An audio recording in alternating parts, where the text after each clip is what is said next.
ఇగో మాడకట్టోళ్ళు ఇట్లా ఎప్పుడన్నా దావకన్లుంటే నేను అన్నీ కొండబోతుంటిని.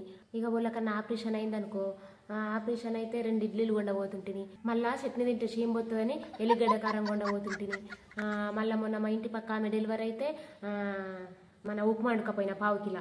మళ్ళీ మా ఇంటి ముంగట ఆమెనేం పోయి ప్రాణాలు తక్కువైనాయి అది ఇది అని దావకలు ఉంచుకున్నారు డాక్టర్లు.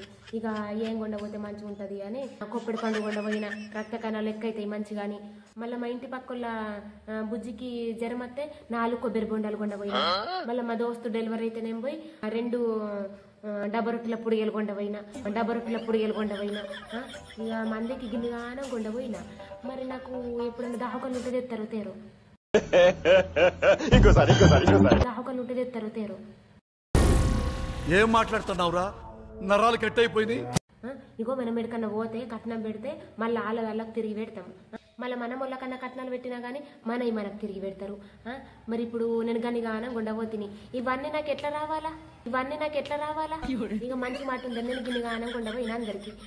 మరి నేను దావకళ్ళు ఉంటే తెస్తారా తేరా? మరి నాయనకన్నా ముట్ట ఎత్తారా ముట్ట ఇయ్యరా? ఓ ఇదేం కదా ఖర్చు, వెనక ముందు ఆలోచించండి. నేను అందరికి మంచిగా అన్ని కొండపోయినా. ఇవన్నీ ఎన్నడు ముట్టాలా నాయనాకు?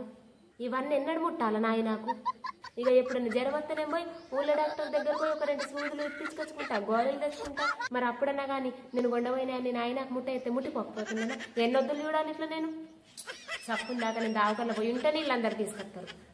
అప్పటిదాకా తెచ్చేటట్టు లేరు. నేను ఏంటికి ఇడ్స పెడతా? పుట్టెడు పిరం ఉండే సేపులు గిట్లా పుట్టెడు పిరం ఉండే కానీ నేను పైసా విడకుండా కొండపోయినా. ఎన్నడన్నా నాయనకి ఎట్లన్నా ముట్ట ఎత్తారు కదా, పోనీ నేను కూడా ఎప్పుడన్నా దావకల్లో ఉంటే నాయనకు తీసుకొస్తారు అని అనుకున్నా. నేను దావకల్లో పోయింది లేదు, అల్లు తెచ్చింది లేదు. ఇక కాస్కరి నాయనకు ముట్ట వేసుకున్నాడు కోసం అన్నా కానీ నేను ఇక దావకల్లో పోతా. నాకు పానమంతా అల్లరైతుంది. అయి నేను మందికి గనిగానం కొండపోతే నాయనకి ఎన్నడూ ముట్ట ఎత్తారు మరి అని అల్లబడ్డది. మరి ఇక దావకల్లో పోతేనే ఇక తీసుకొచ్చేటట్టున్నారు, బట్టి తెచ్చేటట్టు లేరు ఇల్లు. ఇక పోయింది పోపు నాయనకు ముట్ట వేసుకుంటా.